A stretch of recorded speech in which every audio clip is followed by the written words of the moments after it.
It's Frieze Week in London, which is, I suppose, the week in the London calendar when everyone in the art world is in town. And the contemporary evening auctions are the biggest in London, and this was Sotheby's.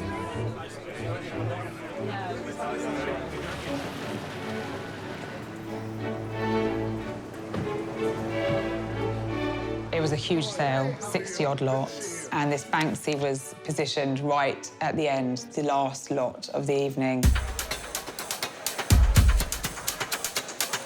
I was bidding for the Banksy, the girl balloon, and it was the one that, you know, everyone connects Banksy to.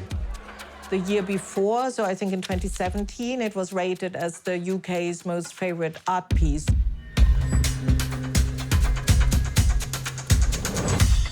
For me, you know, from a collector's point of view and a dealer's point of view, it's the Holy Grail. Banksy, girl with balloon, ladies and gentlemen, standing in the back of the room, and I'm going to start getting in 100, 150, 200,000, 300,000, 350, 400,000, 450,000, 500,000. The estimate being quite low, that encouraged deep bidding, and there was a lot of energy. It was a big sale. Is anybody? 700,000. We went up to £650,000, stopped there. Towards the end, I think there was maybe about 2 or 3 bidders left. 800,000, thank you. No pressure. Last chance at £850,000. 860. Bastian will be bidding and selling for 860,000. Thank you very much. When the hammer comes down, that's always very loud because it clearly demarcates the fact that the work is sold.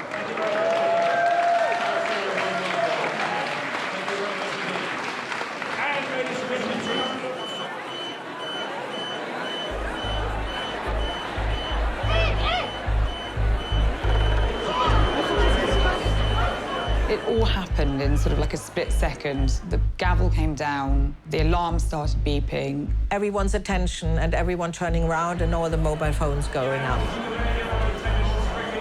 What's happening is that some sort of like a fire alarm, there's someone steal a painting. Ladies and gentlemen, we are going to move on here. Sorry for having your attention.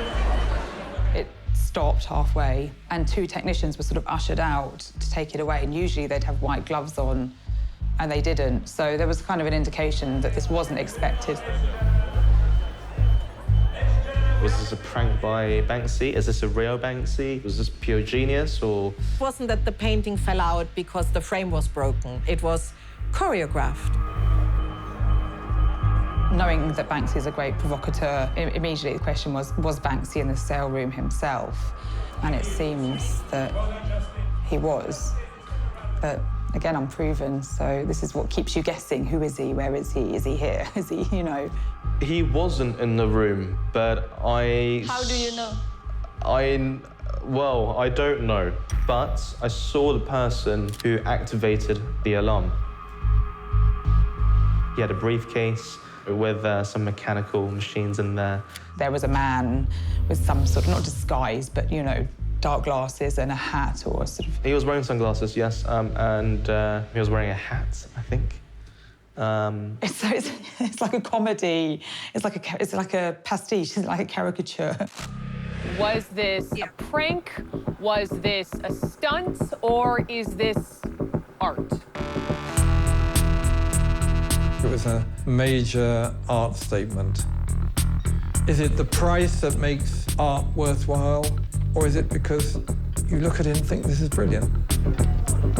The art world is very snobby. To most people, it's impenetrable, and Banksy punches through that wall. It's like a massive fuck you to the art world. It is. Oh, no, sorry, I am not allowed to say fuck.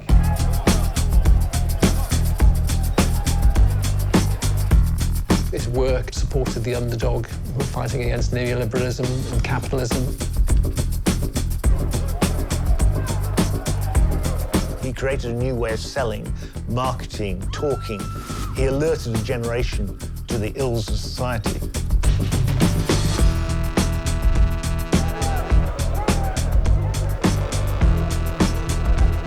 Banksy, à l'heure actuelle, il fait partie des 10 artistes les plus cotés sur le marché de l'art contemporain. And selling for £8,500,000. Congratulations. Nobody has been that famous and yet invisible. The NYPD would like to arrest him, but just take a look at how ordinary New Yorkers are responding. Everyone's trying to own a bit of Banksy.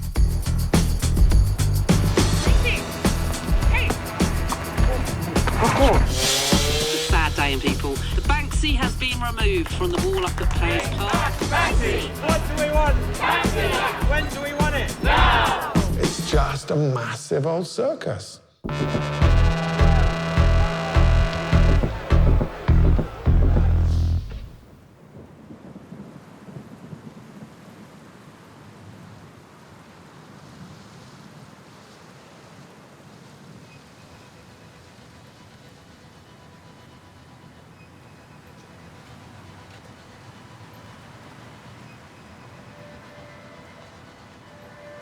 99.9% of the world's population have no idea who Banksy is or what he looks like.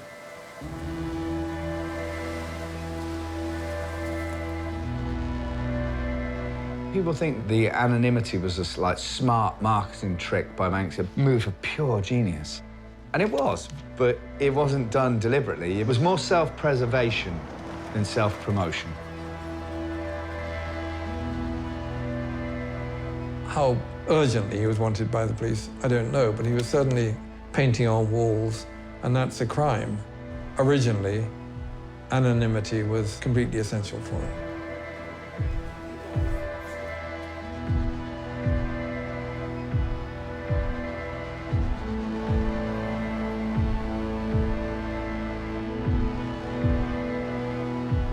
On a tous une identité, on a tous un prénom à la naissance. La société est construite comme ça. En fait, refuser de donner son identité, c'est refuser de jouer en fait le jeu de la société.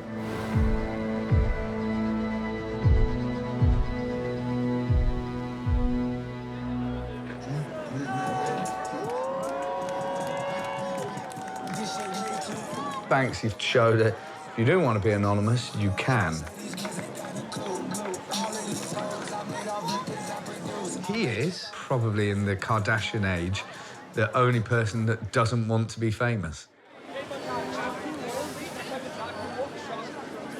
Banksy is almost kind of an unofficial spokesperson for people. I mean, we all would like our politicians to speak our language, but they don't, on the whole. Deep down, people feel like he's an everyday person, and people can relate to that. He's one of us, you know. Keep the mask as it is, then that's fine. We can project.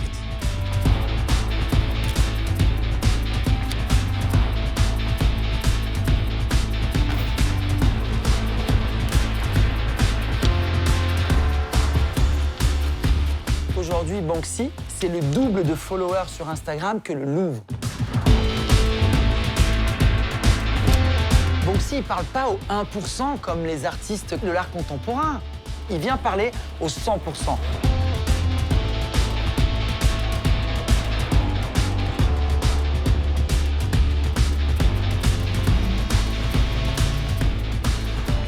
Banksy, il a déjà très rapidement une sorte de patte. Il y a vraiment un côté très ironique dans ses œuvres qui font qu'elles sont immédiatement reconnaissables.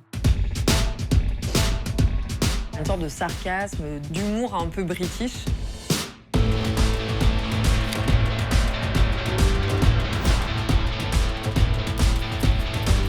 Easy, simplistic message that you can get when you're going past on a bus, you're going past on a train, or you're walking down the street. They're bold enough to be seen from the moon.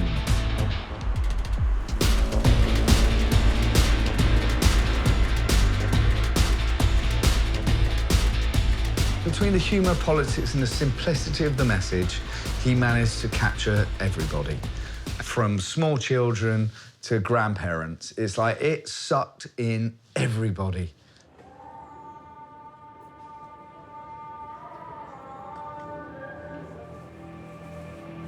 L'homme qui lance le bouquet de fleurs, il l'avait fait au départ à Jérusalem en 2003. Tout le monde s'est approprié cette image pour protester contre la violence de la guerre. Même si on ne connaît pas le contexte de Jérusalem, l'image fonctionne quand même parce que ça rejoint une révolte adolescente, étudiante d'une jeunesse qui est en colère.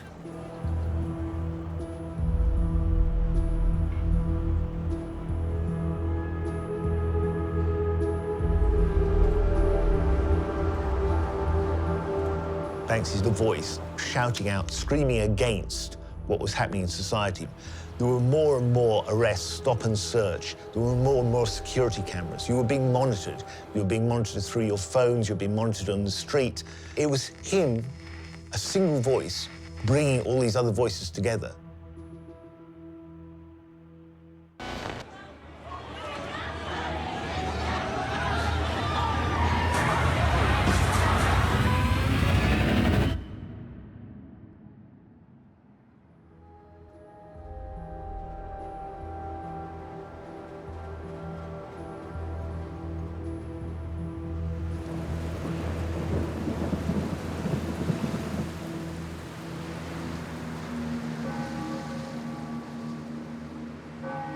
So welcome along, everyone, to the Bristol Street Art and Graffiti Art guided walking tour, where this morning you will be discovering why Bristol is the street art and graffiti capital of the UK, possibly of Europe too. Plus there's insights into the life and work of Banksy.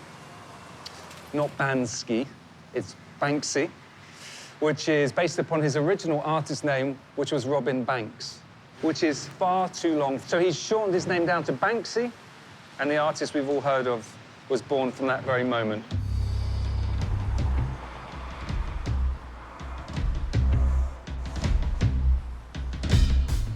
On ne sait pas si Banksy est vraiment né à Bristol, mais on sait qu'il est de Bristol dans le sens où c'est là que sont apparus ses premiers graphes dans les années 90. Et donc, il a vraiment pris cette ville comme terrain de jeu pour son travail.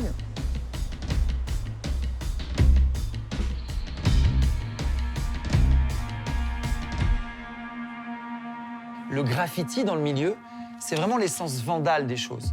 C'est-à-dire intervention sans autorisation et en posant ce qu'on appelle son blaze. Et donc, il démarre par cette énergie vandale.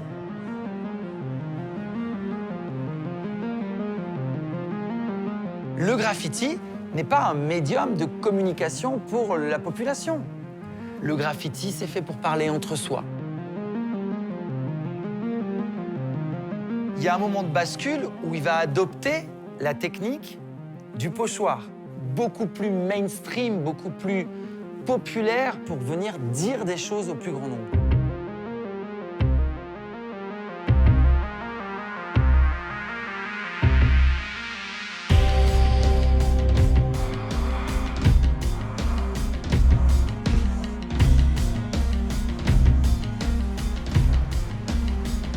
Banksy passe à la capitale, à Londres, et puis là, il touche un public qui est beaucoup plus large, qui est beaucoup plus important, des médias aussi qui sont plus importants. Et là, en arrivant à Londres, il y a vraiment un impact beaucoup plus important sur l'ensemble du pays, en fait.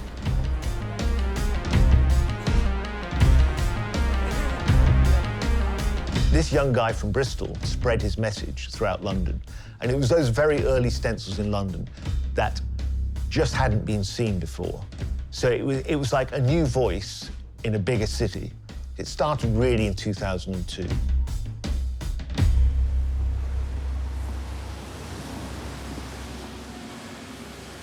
I was sat in my photography gallery, and an art dealer who I knew came in, and he had a roll, size of this, of Banksy prints, and they were all rude coppers. He peeled one off, put it down on my desk, and said, "Do you want to buy these?"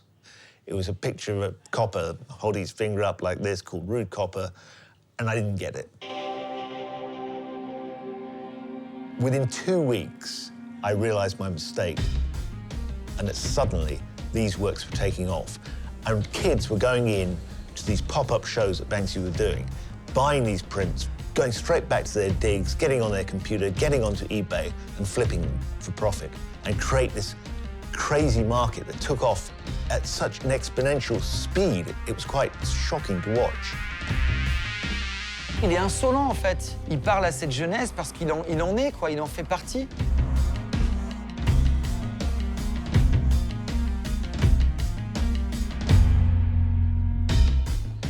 And I kick myself to this day that I wasn't in early enough to understand it, because I'd be a lot wealthier now.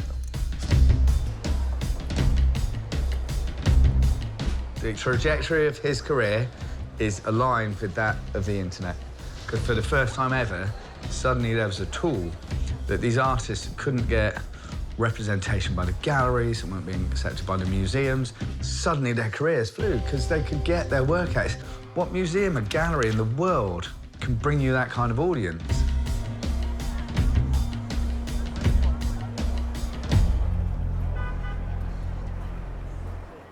Painting walls isn't enough for Banksy anymore.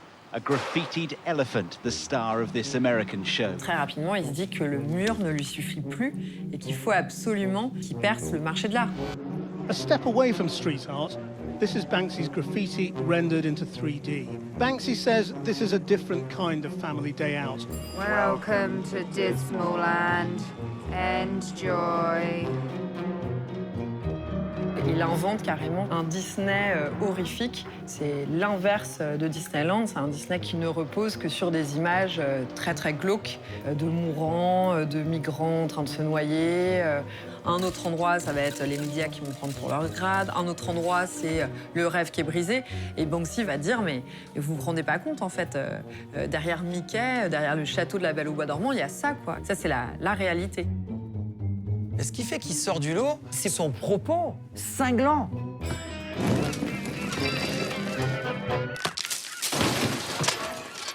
C'est quelqu'un qui vient appuyer là où ça fait mal, qui mène des combats.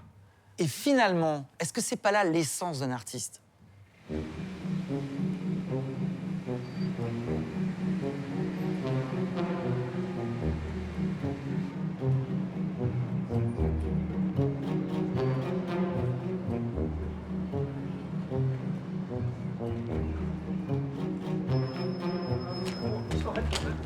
He is the most famous artist in any point of art history.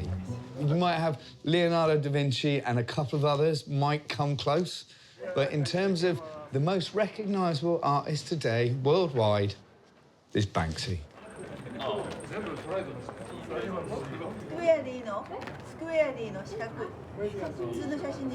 Aujourd'hui, on peut dire que c'est un artiste qui est là pour toujours. On a le Picasso devant nous du XXIe siècle, on a le Andy Warhol, il n'y a plus de discussion là-dessus.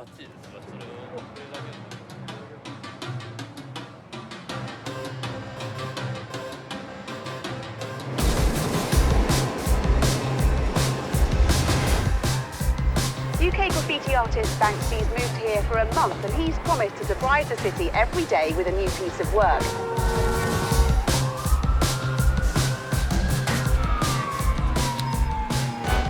His canvases are cars and city walls. His fans and New York detectives alike combing the city in a hunt for the murals. He basically did, you know, a gallery exhibit on the streets of New York and nothing was for sale. That did get the city kind of Banksy crazy. Like a Banksy would appear and everybody would turn up and be taking pictures in front of it. Head down a bit, head down a bit. Every morning, there was like a new Banksy, which is pretty cool.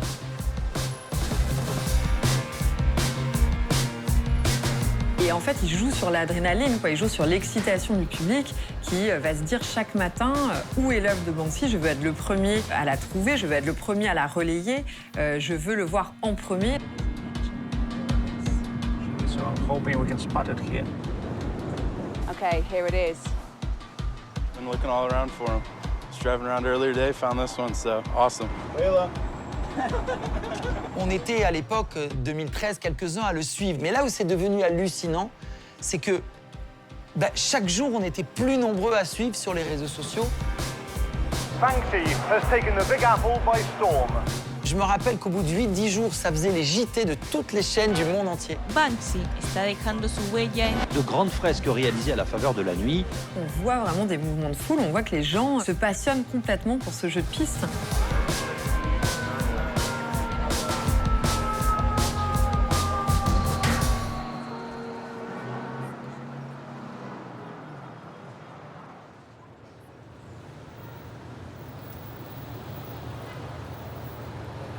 Where's Banksy? Where's Banksy? That's the only thing that New York City was talking about. I haven't seen that kind of excitement in the city about something going on. And you know, I've lived here my entire life. My wife's cousin called me around 9:30 in the morning and said, you know, you have a Banksy. I said, oh shit, really? And he said, yeah. I said, well, that's pretty cool, let me go see. So I walked over here and I looked, and all of a sudden I see we have Banksy.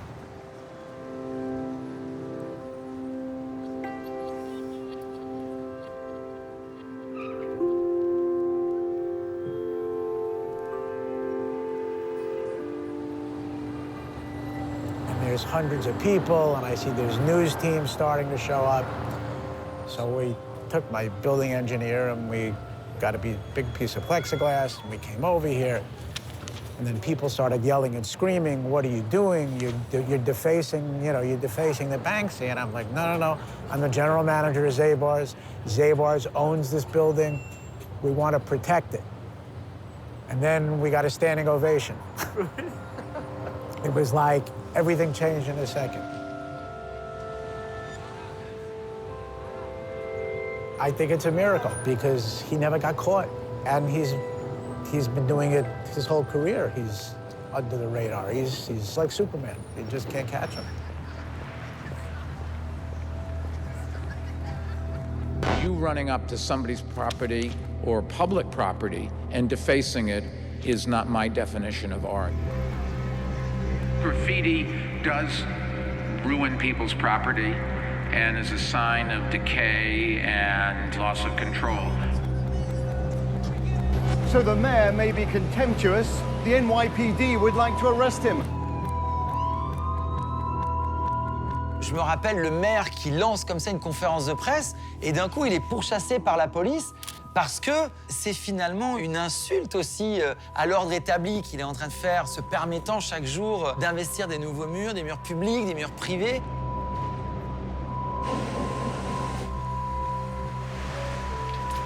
The New York City Police Department would like to remind you if you see something suspicious in the station. There was a catch-me-if-you-can element to it, and it's weird with all the surveillance and everything else. You never saw like surveillance footage of him actually doing his work.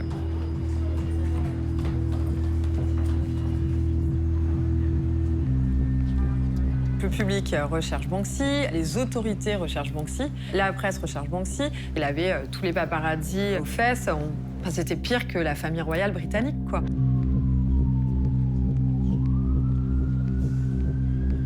Je pense qu'aujourd'hui, il est devenu tellement important que l'anonymat lui-même est une quête pour beaucoup de gens pour le démasquer. I can't even imagine what it must feel like to be Banksy, to wake up every morning knowing that the very tenet of your existence, the core of what you are, is at threat every day. Every day you pick up a newspaper, every day you turn a radio or television on, it could be game over. Est-ce la fin du mystère Banksy? Personne n'a jamais su qui c'était. Aujourd'hui, un blogueur dit avoir découvert son identité.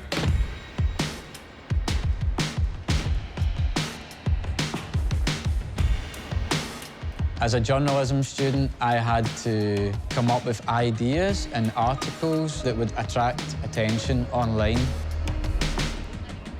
Me being stupid, me being young, me being a bit of an idiot, I was like, fuck it. Why don't I go after the biggest story in the world? Not like who killed JFK, but something everybody can connect to, something everybody is interested in, who is Banksy?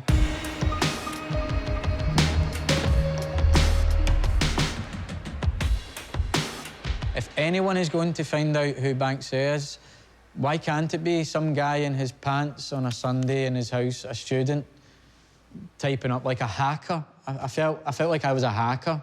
I'm kind of like the overweight guy eating McDonald's, you know? This all started on January 28th, 2016. I went to see Massive Attack in Glasgow. The show was amazing, although I was very drunk. I thought to myself, holy shit, Massive Attack are from Bristol, Banksy's from Bristol. It was a general consensus that they operate in the same world. And I was like, okay, let me see if I can find something.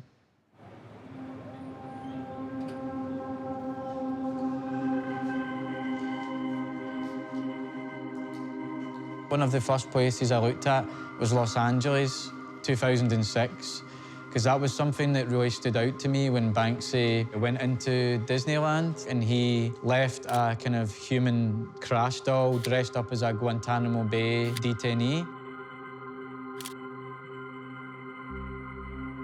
I was like, okay, here I have a specific more or less date about Banksy. So did Massive Attack play a concert there? Bingo.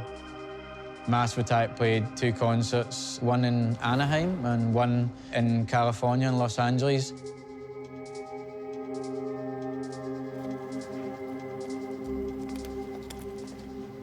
Massive Attack se retrouve en tournée américaine et passe par le Hollywood Bowl, donc on est en septembre 2006. Donc c'est vrai que ça coïncide totalement avec la présence de Banksy à Los Angeles.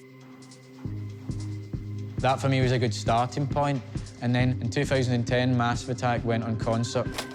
They played in San Francisco, they played in Boston.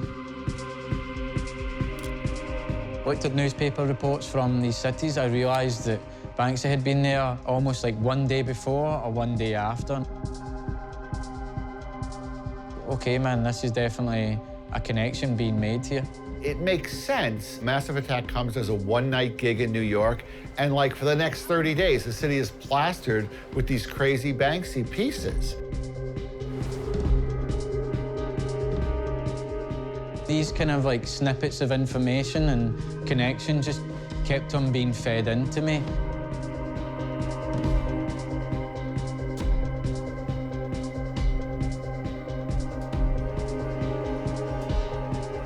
In 2008, Banksy left 14 stencils around New Orleans.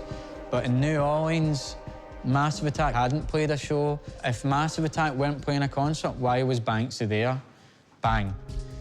2008, Robert Del Naja, the singer's history, went to New Orleans to give the premiere of a documentary film about Hurricane Katrina. Robert Del Naja fait la musique pour un doc qui parle des erreurs qui ont été commises sur la gestion de l'ouragan Katrina à la Nouvelle-Orléans. Et dans le même temps, on voit des œuvres de Banksy apparaître à la Nouvelle-Orléans. Notamment, une des œuvres représente la police en train de piller une boutique. Ces 2 artistes, au même moment, vont dénoncer la même chose. Ils ont vraiment des similitudes qui sont assez troublantes. C'est-à-dire que, par exemple, Robert Del Naja n'a pas hésité à diffuser des images en grand écran de migrants pendant un de ses concerts. Banksy s'engage aussi aux côtés des migrants. Robert Del Naja est clairement positionné contre la politique d'Israël, Banksy aussi. Donc, si ce n'est pas les mêmes personnes, en tout cas, ils ont les mêmes engagements politiques.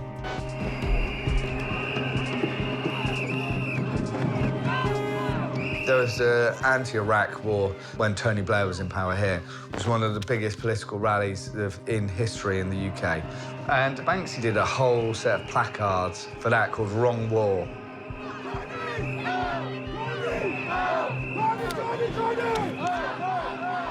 On sait que Robert Del Naja a manifesté contre la guerre en Irak, contre Tony Blair en 2003. Donc on sent voilà, qu'il y a à différents moments de l'histoire, il y a vraiment des causes communes très fortes pour ces 2 personnes.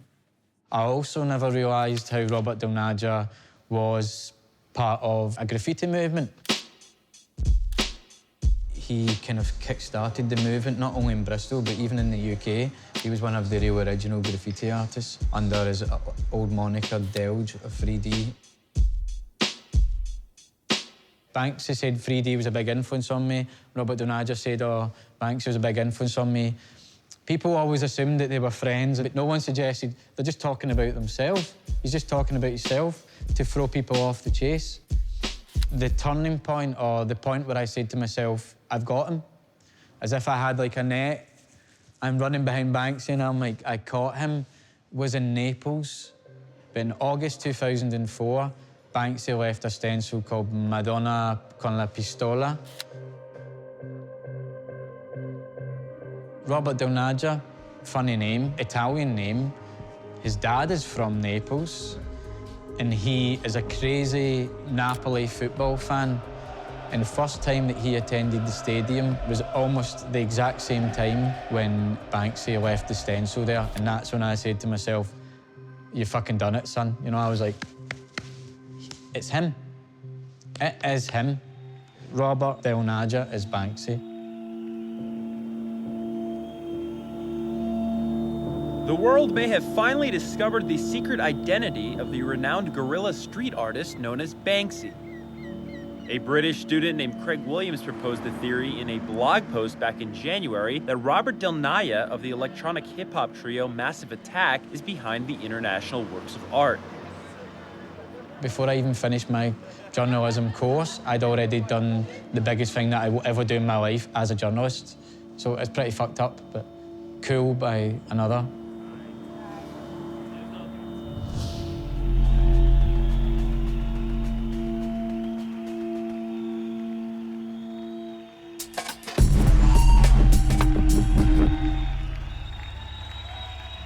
Banksy et Robert Del Naja ont les mêmes engagements politiques, mais si je voulais un peu plaisanter, je pourrais dire que j'ai les mêmes aussi et que ça fait pas de moi Banksy, quoi. On peut chercher des points communs. Pour moi, c'est pas forcément des preuves.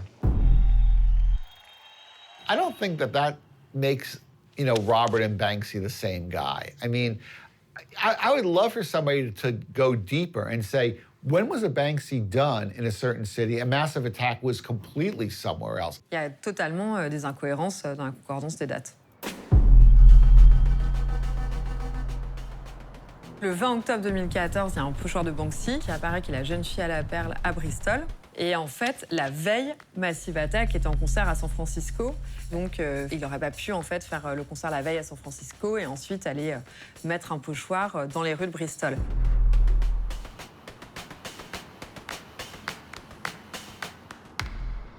You would never be able now to know who Banksy is. At least 50 to 60% of my time was spent trying to keep him anonymous. How? Oh, all sorts of things. We'd do fake news stories. We were way ahead of Donald Trump on the fake news. Part of it was putting out news stories. I put the websites and everything were in my name. Lots of things we did that I'm not going to tell you about.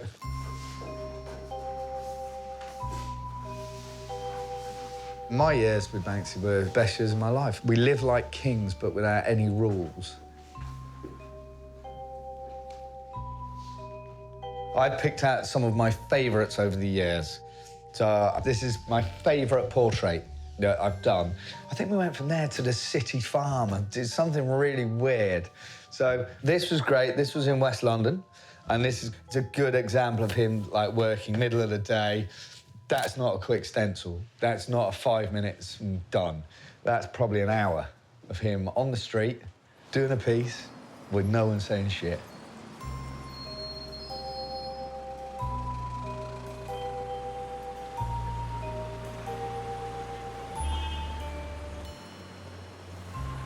There was another time where we closed off a street with cones, with guys with high-vis jackets, pretending that the road was closed so he could do a big piece underneath a bridge.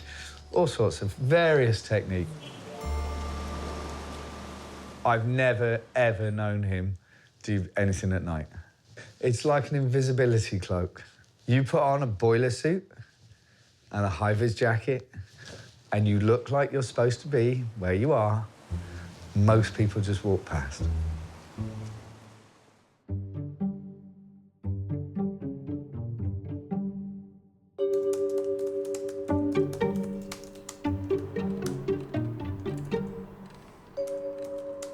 Institutions are very careful about making sure no one steals their paintings. However, they never had any interest in people going in there to put up a painting. So he sort of shuffled along, dressed in a sort of beard and mac and everything, and put in a painting on wall.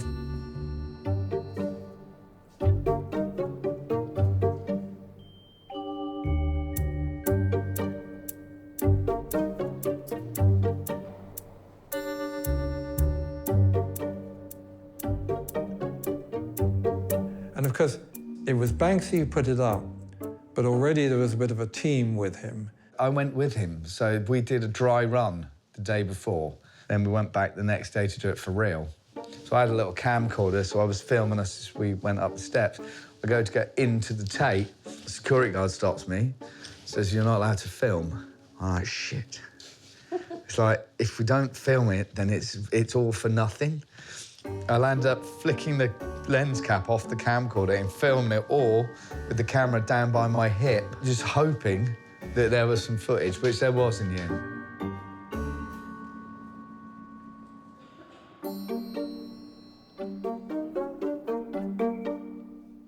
Everything was kind of planned out with meticulous precision. Nothing was really left to chance. There wasn't many things that happened that weren't, like, thought through and planned.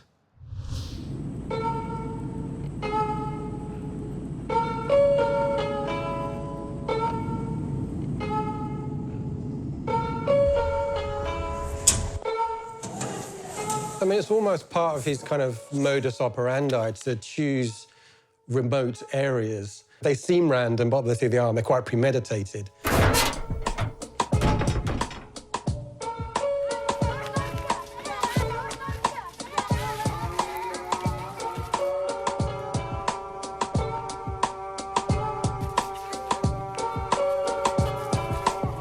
Banksy, c'est vraiment un génie situationniste. Il vient dire la bonne chose, au bon endroit et au bon moment.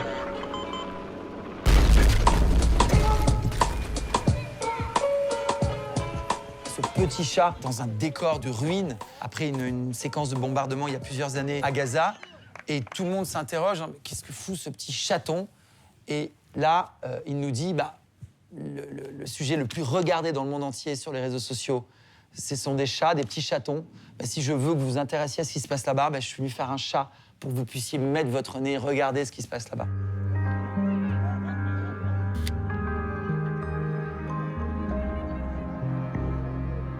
The work he's done in Palestine drawn so much world attention for the young people who would never have engaged with what Palestine is, what Israel is, are suddenly aware of this. And I think his crusade to make that visible and to highlight the injustice that's happening there, I think is admirable. Banksy has set up the hotel in Bethlehem as a political statement. It's a big attraction to Western holidaymakers. The hotel is very special because it is a hotel with the worst view in the whole world. So it attracts these people, and whilst they're staying there, they get to hear about the exact political situation of the Palestinian people, which isn't normally reflected on the television news particularly well or in a balanced fashion against the other side of the story. On peut faire un coup de génie une fois, mais lui, les coups de génie, il les enchaîne tout le temps. À Venise, il vient faire cette performance en montrant ces énormes paquebots qui rentrent dans la lagune alors que Venise est en train d'être détruite, est en danger. Il vient réaliser cette œuvre sur la place Saint-Marc. Et une semaine après, les deux paquebots se percutent. Alors là, il devient fou. Il ne peut pas l'avoir deviné.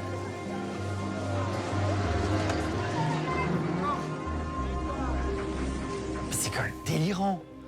Chaque fois, il fait mouche.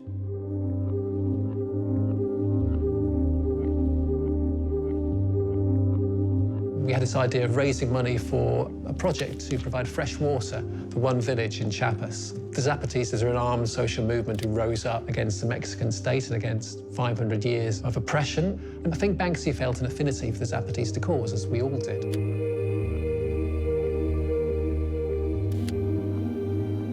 Banksy painted some murals in those communities.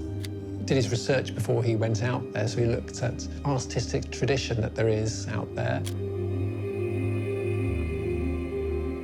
This was the first time he'd gone abroad and done painting abroad and tried to shine a spotlight on a struggle in a different part of the world. Of course, after that, he went to the various other places around the world.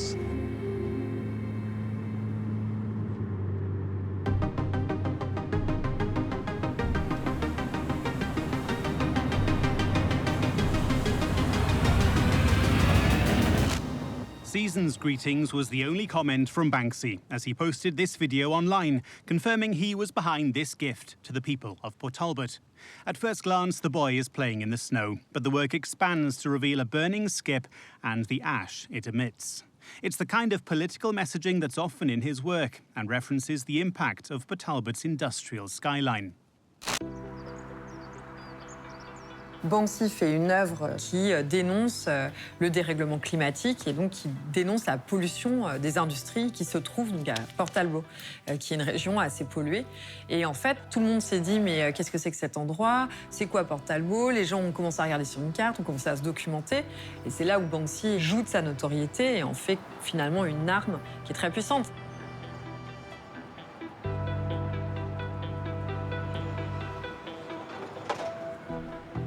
I imagine that's part of the excitement from his point of view is, I don't know how much exploration he does, but to find areas, knowing there will be publicity and excitement, it almost forces the media then to travel to these places and explore little pockets of the UK. So it's quite a clever concept, really, to actually enforce people to be part of his plan. What did you guys think when you saw it for the first time? Well, I thought perhaps anybody could do that. Shows I don't know anything about art. But yeah, the more I've looked at it, and I've come to appreciate it now, and... Yeah, do you think Banksy's here today? Is he? No, well, I'm asking you, do you think he's Well, here? we don't know. Nobody knows. You could be interviewing him. There's a lot of intrigue around that. Yeah.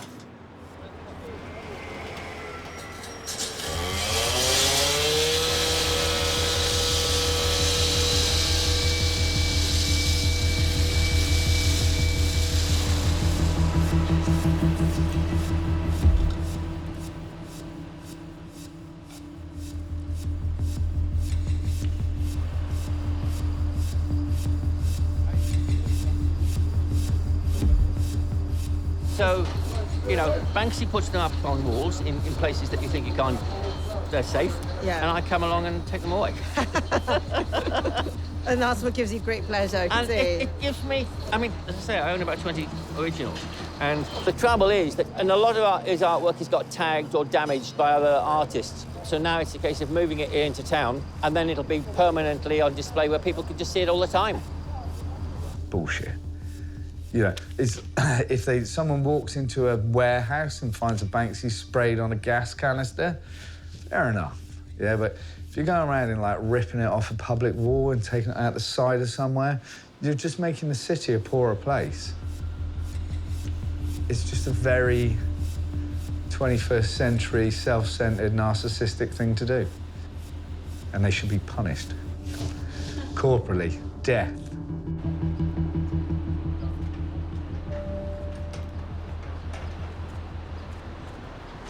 So there we are. We have Banksy going to his new home, but it doesn't matter, because if we turn around by here, we have Banksy on my wall.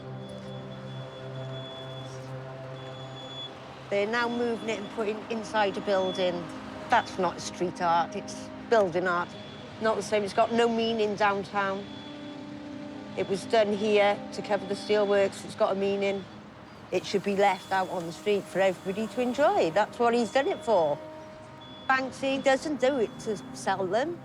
You know, he proved that with his painting that he shredded. No, all they want to do is make money from it. And we'll miss him now. Be opening my gate, and what have I got? A big hole in the wall.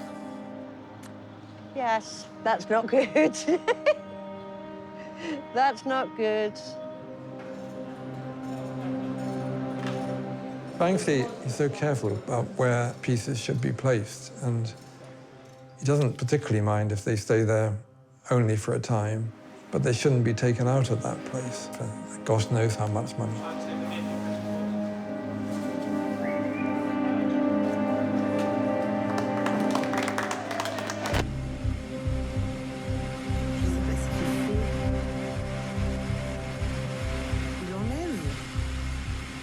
Une œuvre attribuée à l'artiste britannique Banksy, volée dans la nuit de samedi à dimanche à Paris. Exclusive video of guys who decided to scale a building, cut down the latest Banksy work, and... Banksy, à l'heure actuelle, il fait partie des 10 artistes les plus cotés sur le marché de l'art contemporain. La moindre œuvre de Banksy est détachée d'un mur et directement, quelqu'un va la vendre aux enchères. Alors je pense qu'actuellement, ses œuvres sont plus traquées que lui. C'est donc la porte entière qui a été arrachée par les cambrioleurs. Réalisée au pochoir et à la peinture blanche, une œuvre dessinée sur une porte arrière du Bataclan, en hommage aux victimes du 13 novembre 2015, tuées dans la salle de concert par un commando de terroristes. Having a Banksy that's taken off a wall and being sold, I just think is morally and ethically really wrong. For a decade, I was making money out of Banksy street works, and I saw absolutely nothing wrong with what I was doing.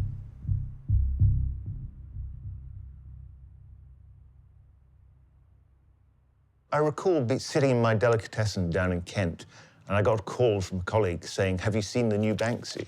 And I was like, "Really?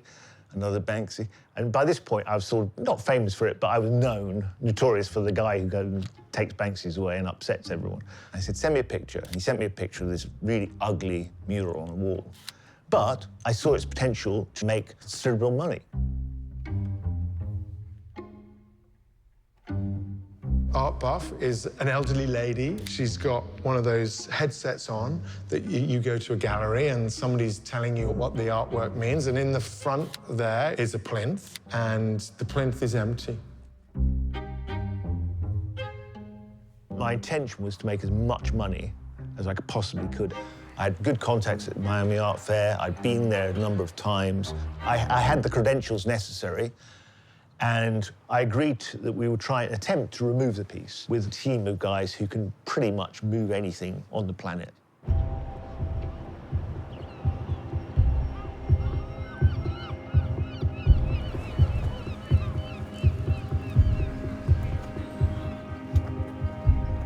I should have perhaps realized what they were going to do, because they come in and start covering the area with scaffolds and chopping the Banksy out of the wall.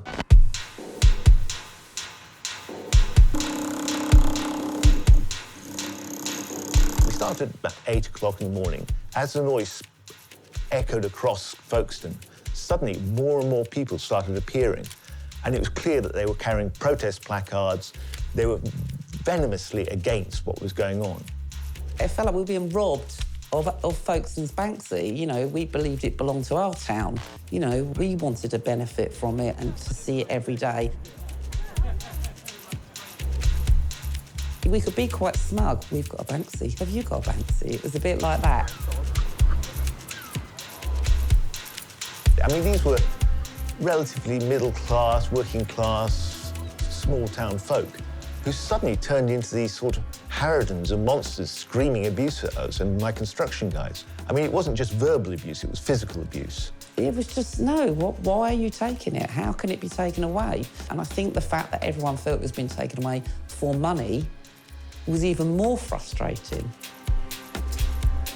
Everybody run up there, they're trying to stop it happening. And then Barton, bank robber, as he's known, the gallerist, he was there walking around winding everybody up and telling them that he had total rights to take it. Because the more upset you are, the more noise there is. The more noise there is, the more media there is. The more media there is, the more value there is. It was a long, long day. I mean, it was 14 hours of drilling and cutting. We finally pulled the last piece of the wall out around about sunset, and off it flew out to Miami.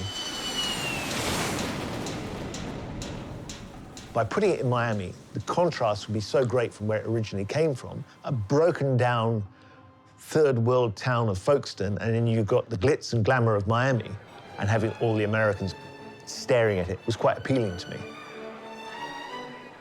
As you came into Art Miami, there it was, boom, right in the middle, with a price tag of $500,000 on it.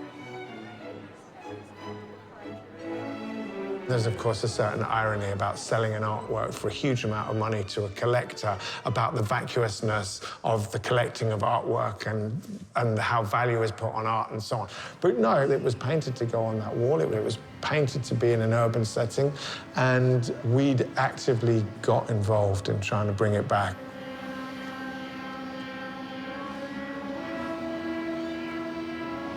Because it's an illegal act and put out there in the street, covertly, without permissions, there is no copyright issue whatsoever. The person who owns that wall, that door, that window, that floor, is the owner of that artwork. And it gives me the right, on behalf of those freeholders, to sell the works.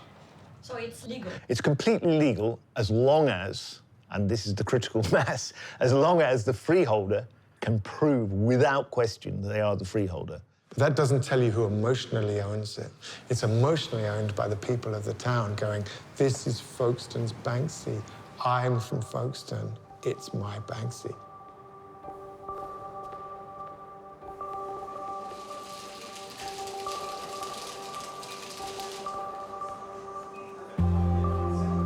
Whilst I was sunning myself in Miami and drinking I know not what, I got a lawyer's letter saying, we have discovered there is a greater freeholder and that the Godden family were indeed not the freeholders of the building. At this point, it was game over.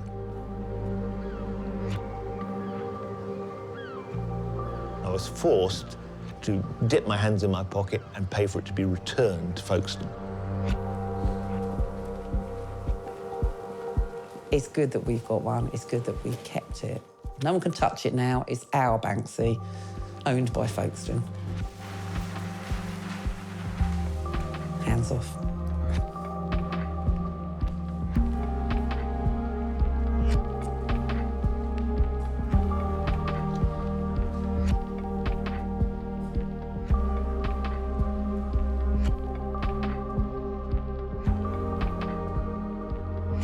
So you can see that the whole piece looks amazing, but if you get slightly close up, you can see there's this chop here. The paint is cracked, and it's where the saw came and just cut this out of the wall. And that's, you know, the thing about Banksy is the story is as much of the artworks. It's never just the painting, it's what happens afterwards, how people talk about it, people demonstrating on the streets, people saying, that's ours and you can't take it. So I don't mind these cuts because I think people will be able to understand the story better with these little marks that are going through it. Don't mess with Folkestone, that's the moral of the story, because we love art in this community.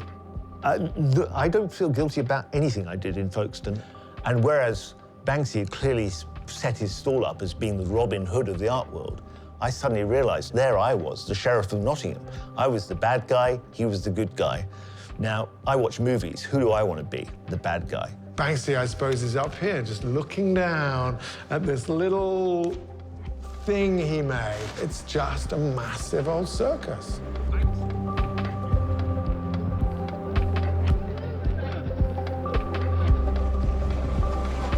What do we want? Banksy! When do we want it? Now! Save our Banksy!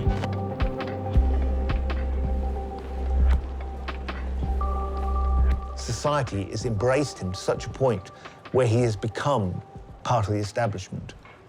Possibly something he'd kick against if he could, but I'm not sure that creating a prank at Sotheby's with a girl with a balloon is a good way of distancing yourself from all the things that he dislikes.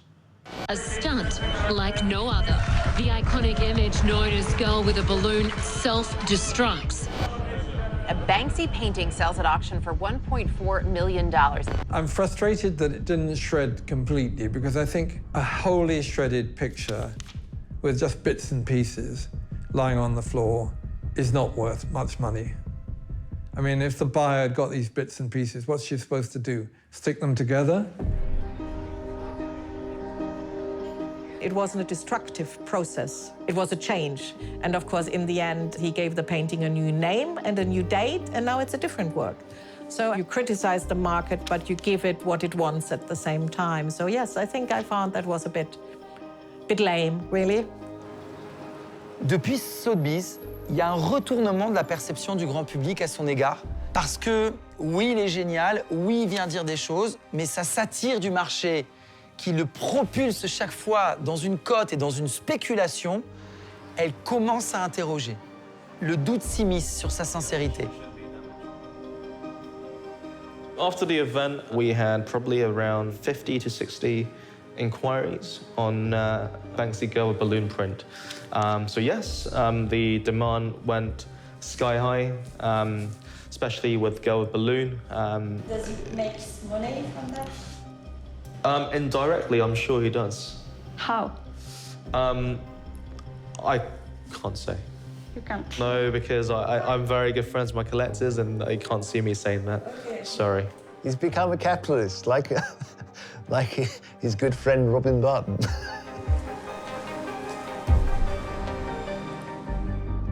There's so much money being made by Banksy and by his entourage and by his colleagues, friends, that it becomes a self-fulfilling prophecy that you become the very person that you didn't like when you started out. You become the person sitting in an ivory tower. Can you have a relevant voice when you're so removed from the very thing you started talking about?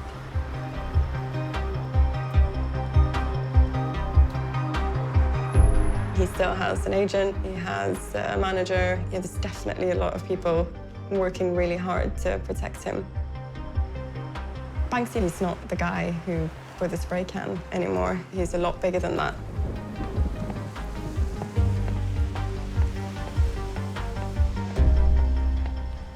Banksy is so famous now, and he keeps putting himself in situations and doing really big things that we deserve to know who he is. And I think the journalist who one day will reveal him will go down in history books for being the guy or the girl who revealed who Banksy was.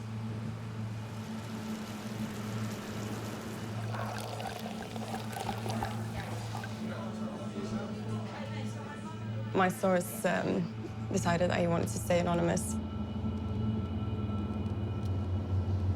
He's a forensic expert, due diligence, looks through companies and the owners of companies to see the trails there.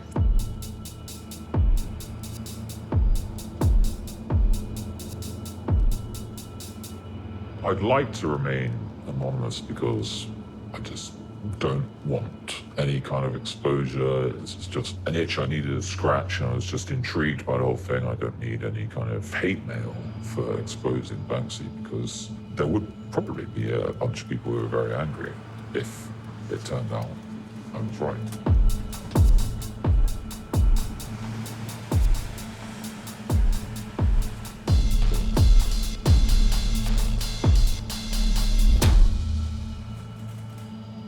Banksy has just released a documentary, Exit Through the Gift Shop, and it got a bit of noise at that time, and then it got nominated for an Academy Award, and he still was trying to claim that he was some sort of anonymity, which is impossible if you're making any film like that. As soon as business is involved and you want to make some money out of that, you have to register companies and the money has to go somewhere. And then there is a paper trail. So I looked up what the production company was. It was a company called Paranoid Pictures. And if you look through this company document on the annual return, you'll find that it's actually owned by another company called Pest Control Office Limited. This is a company that is solely there to verify Banksy works of art, to make sure that they're not fakes and they're really actually being made by Banksy himself. So this company is the owner of Paranoid Pictures. But if you look through the annual return here, this in itself is owned by a company called Pictures on Walls Limited. So if you go to Pictures on Walls Limited, looking through this annual return, at the time of my investigation, you can see that the sole owner is Jamie Hewlett.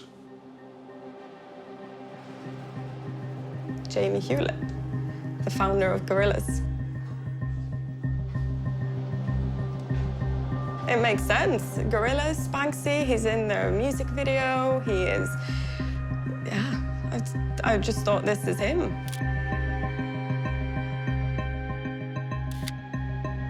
Gorillaz is a fake band. They're not actually humans. They're meant to be these characters, which is very close to what Banksy's doing as well.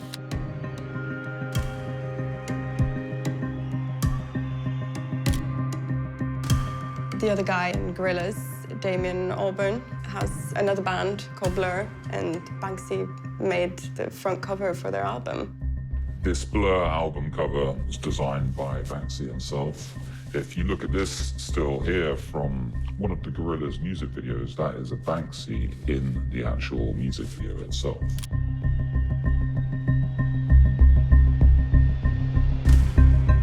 It was surprising to see that everything just kind of added up. Another thing, I may be clutching at straws here, but a few years ago when Banksy opened up his hotel, some tourist hosted video footage of who he or she believed may have been a Banksy spotting. And this person that they uncovered doing these graffiti stencils around the corner from the hotel actually looks like Jamie Hewlett from certain kind of facial similarities. Wow. I'm gonna reveal who Banksy is. It was too good. The information was too good not to publish.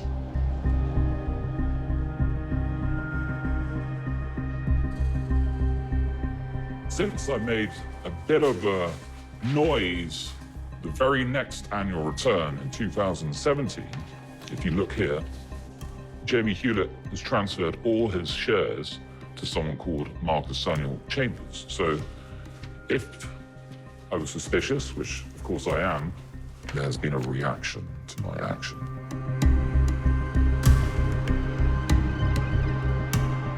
It's not very kind of fun idea like using AI to see where people are based in the world at any one point, but this is pretty black and white theory, which you can't deny.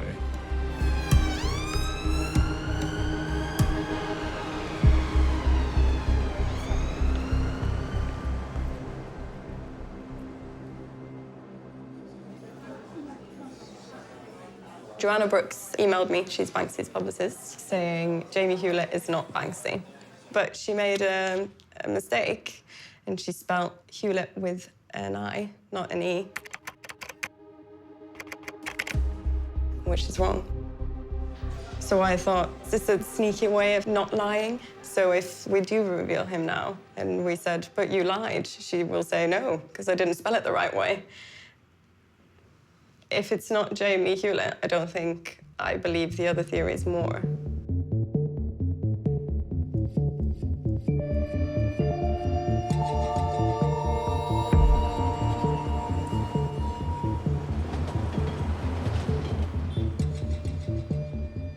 I went through every single story that had been written on Banksy to get clues where he had been, who his friends were.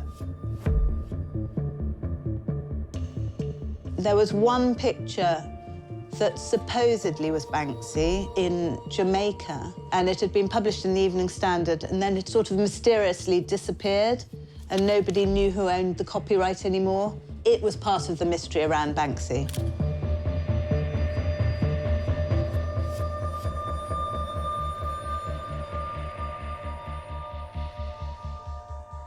Finally, I found someone who knew who he was, someone that had interviewed Banksy, that knew who Banksy was, and told me that he was called Robin Gunningham.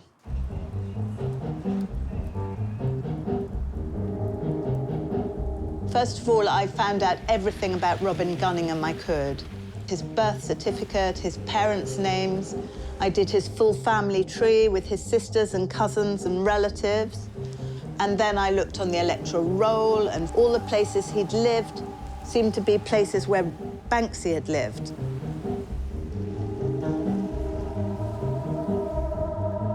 So I was fairly confident when I went down to Bristol with a team of people that I worked very well with to prove it. And I wanted to do it quickly because I didn't want another journalist to get the story. We spoke to someone called Luke Egan, who denied knowing Robin Gunningham, but he'd lived with him. We spoke to a woman who had moved into a flat after Robin Gunningham had left, and she had discovered some old discarded Banksy drawings.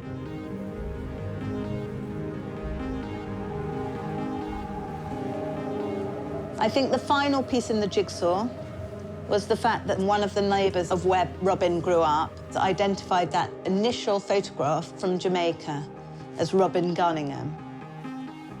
And I interviewed someone who went to school with him, and he had a photograph of him at school, and it looked similar to the picture that was taken in Jamaica. And when I spoke to Mr. Gunningham, he was laughing and smiling and saying, I can't comment. And I said, well, look, if your son is a teacher in Birmingham, you must tell me, because I'm going to put in the paper on Sunday that he's Banksy. And he just said, I can't possibly say anything. Nobody, apart from Banksy's father, would have played games with me the way he did. If you are familiar with the artist known as Banksy, he's never publicly shown his face. Now, though, Banksy may have actually been unmasked. Et alors, qui est ce Banksy? Banksy s'appellerait Robin Gunningham, un natif de Bristol. The article claims Robin Gunningham, who's now 35, was great at art at school.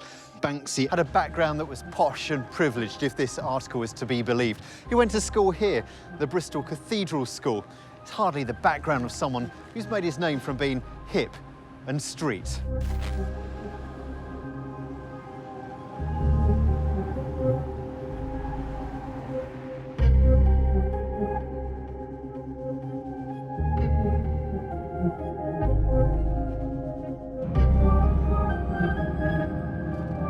Geographic profiling is a criminal investigative methodology. It was designed to help prioritize suspects and manage information in a large-scale serial crime case. So if we have a serial murder, there's a pattern to where they hunt and the locations where the offender is most likely based. I was a member of the Vancouver Police Department, and because I had a background in mathematics, I wondered about what you might be able to extract in terms of information from a pattern of crime locations.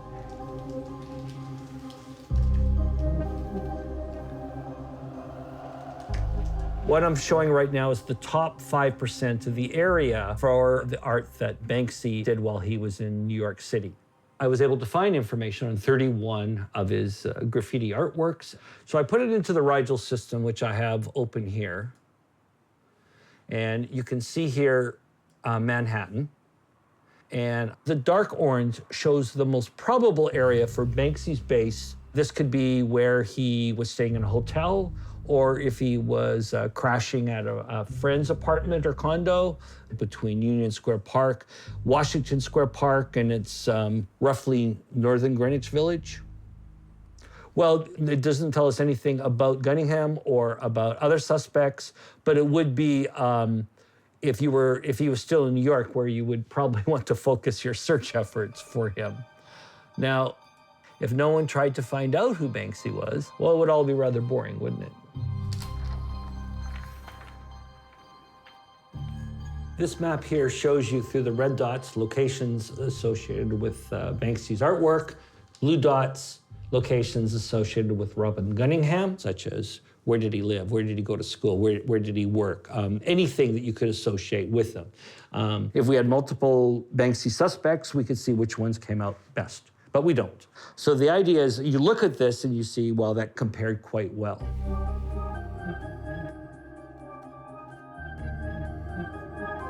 So that elevated the probability of him being the correct suspect to a certain degree. We're not proving anything here. All we're doing is saying, here's some evidence that either supports the Gunningham theory or doesn't support it. In the end, it supported it quite well. Yeah, this is the science used to find criminals, instead used to catch an artist, the person behind this, Banksy. And scientists say they're 90% sure they have their man. The spatial evidence of the artworks supports the theory that he is the suspect, that he is Banksy. Mystery solved? Don't bank on it. Robin Gunningham, this public school boy, I don't think that this person ever existed. I have a feeling that's another one of our fake news things, maybe. Maybe it's not. Il y a des spéculations très régulièrement sur son identité qui sont là probablement pour brouiller les pistes. Je ne pense pas qu'il soit complètement étranger à ça.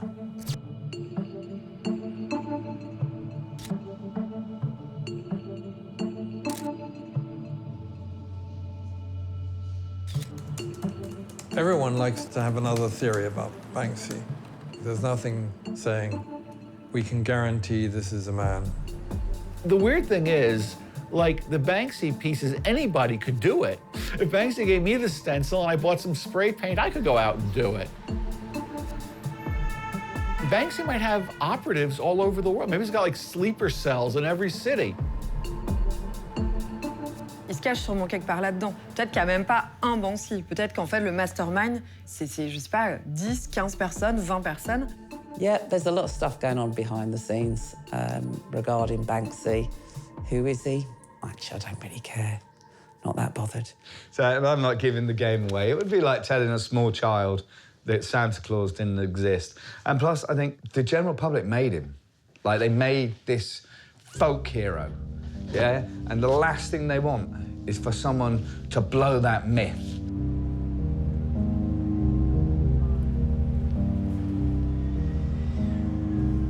It has been a very curious experience because there seems to be a sort of conspiracy to suggest that I'm wrong.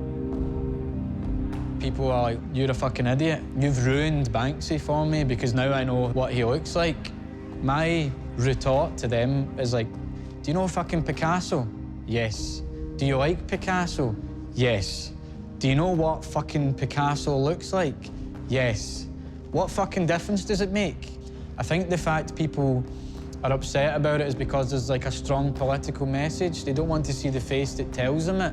They want to just be told it by someone they don't know. Everybody wins with him not being known. Would Banksy have the same impact if we knew his name? Well, probably not. It's just like Jack the Ripper. Jack the Ripper is one of the most infamous serial killers in history. Maybe people call him the first serial killer, but that's not true, not by a long shot. But he is perhaps the most famous, and one of the reasons he's the most famous is he was never caught.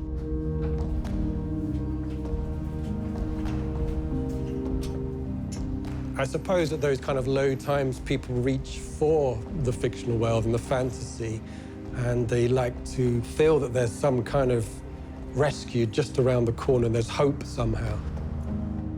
Even now that he has a huge possibility of generating money, he stayed very true to the roots that he would have grown up around in Bristol, which is a large community of people who are helping each other in a social and cultural way. And the fact that he is now finding ways to benefit hundreds of people from this incredible achievement that he's made, I think is just a fantastic story.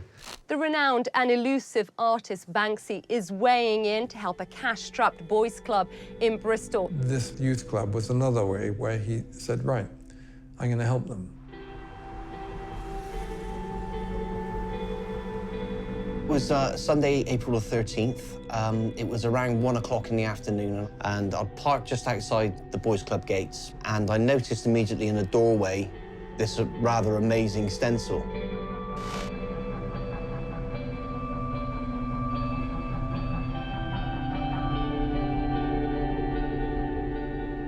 As I was sat there waiting, I couldn't really take my eyes off it, and I said to my wife, I'm like, that looks like a Banksy.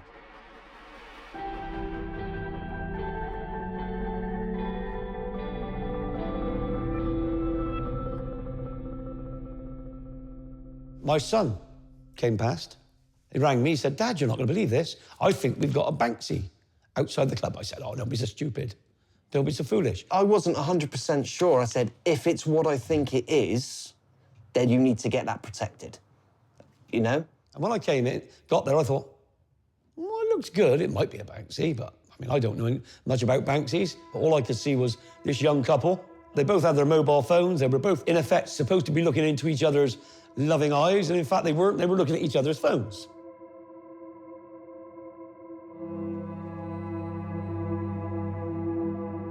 it really was quite a poignant statement about young people today that the mobile phone can be a little bit more important than the human being. Somebody have had to done it, so I thought I'd go and check my CCTV.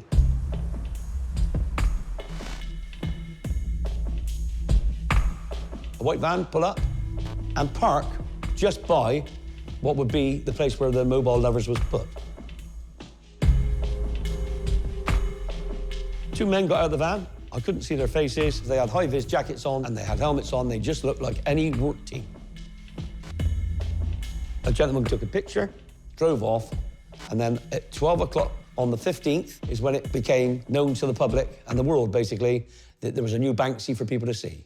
And that's when my story began. In April, a picture appeared here overnight, created by the secretive street artist Banksy. For the steady stream of visitors coming to see the latest Banksy creation. There had been a period of time where no new Banksy artworks had appeared in Bristol for a while, and so I was very keen to see the new artwork. I actually thought a murder had been committed outside because I'd never seen so many people with cameras taking pictures of mobile lovers. And I'm looking at it and I'm thinking, whoa, you know, this really is a Banksy. And we've left it there for 2 or 3 days. I mean, are we mad? Change, back the other way. Don't forget your arms, keep them moving. Come on, you can. Well done, keep going.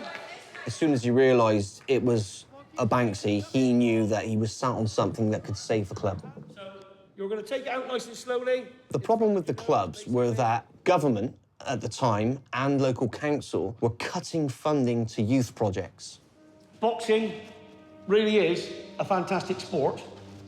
It's something that is always done in a boxing club, okay? We use sport as a platform to engage young people, to give them something to hang their coat on. This is their place to just grow, nurture, and develop at their pace, doing what they would like to do, where they know they'll be looked after.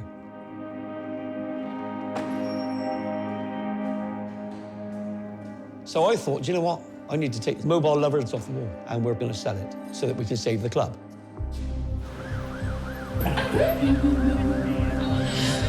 And then we had all of the negative press and people writing on the Facebook page, what kind of example are you setting for others? You should be ashamed.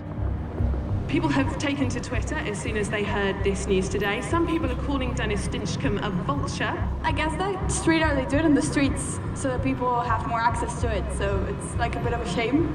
It's gone already before anyone's got a chance to look at it. So it's wrong.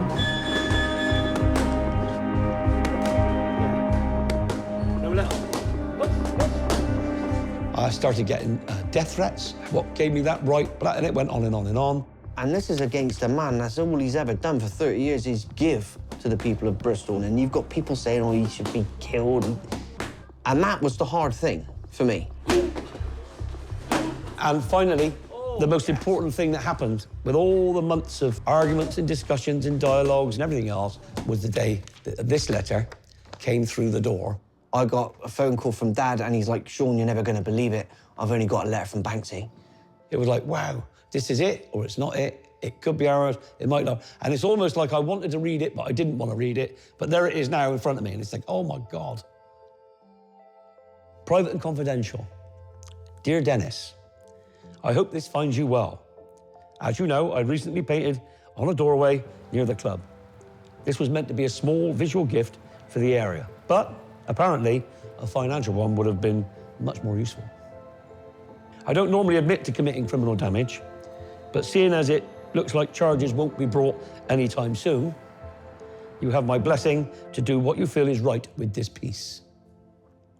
I'm a great admirer of the work done at the club and would be chuffed if this can help in some way. Your tenacity in the past few weeks has made for an entertaining spectator sport. I assume you're familiar with the quote attributed to Abraham Lincoln. Things may come to those who wait, but only the things left behind by those who hustle. Best wishes, Banksy, and of course, he signed it at the bottom. This letter was incredibly important, and on that day, I read it. Wow, it was like,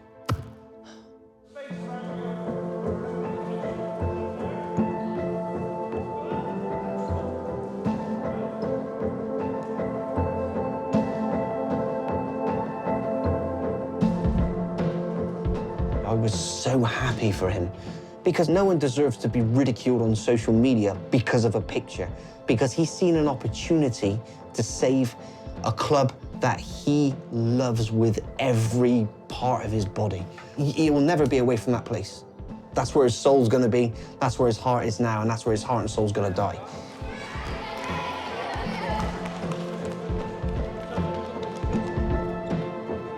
This piece of graffiti sprayed on a boarded-up doorway is now officially worth £403,000.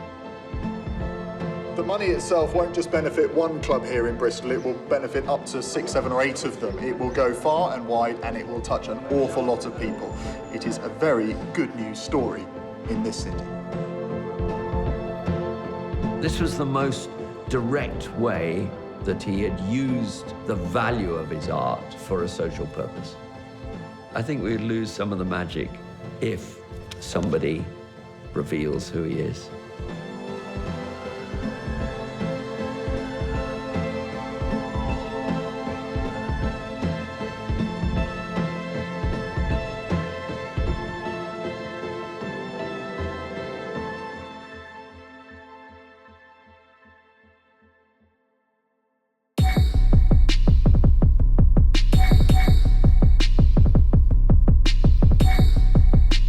I know exactly who he is because he was a member of my club when he was a lad, and I'm not telling you that.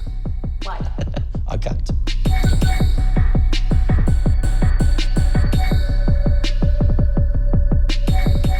Everybody I meet goes, I know somebody who knows Banksy. And then there's a few people who go, I know Banksy, but they can't tell you, really. I mean, you know, so.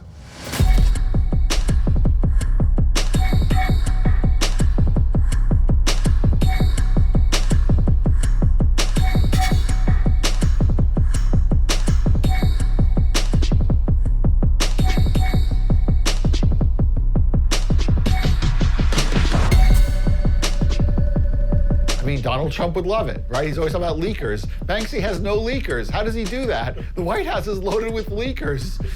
Banksy, no leakers.